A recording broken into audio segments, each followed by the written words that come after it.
They always say third time's a charm, right? Well, this wasn't exactly the case when it came to my third time snowboarding. My parents always told me from a young age, Emma, you'll love snowboarding and all that it has to offer you. And I knew this was true, so I couldn't wait to try it on my own. When my best friend in middle school offered for me to tag along on a family trip, I immediately said yes. So we packed our bags and we were off. But once I got on the mountain on an actual snowboard, I realized I had a lot of learning to do. So after many falls and many headaches, we finally headed home and grabbed some well-deserved dinner. After a few months though, I realized I was getting pretty antsy to get back on the mountain. So when my schedules finally aligned with my parents, we planned a big trip to Big Bear. My second experience was twice the fun, and I had such a great time with my family on the mountain. It was such a memorable experience.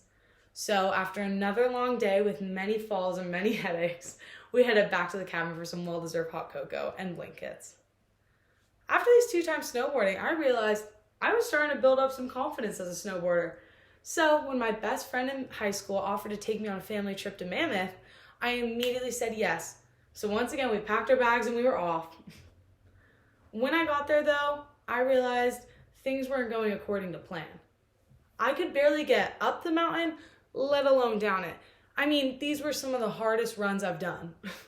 So when I was about to throw in the towel and say, enough, I'm done for the day, my best friend begged me one more run, and I gave in.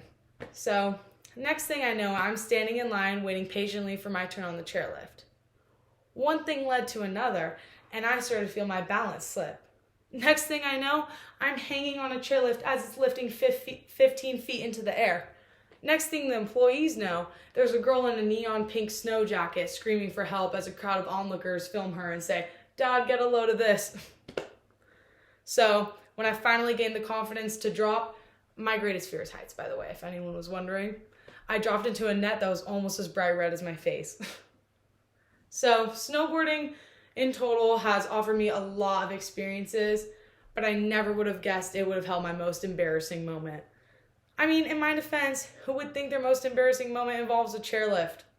Not me. So my advice is to any of you who follow that third time's a charm phrase, maybe think twice when it involves slippery slopes and great heights.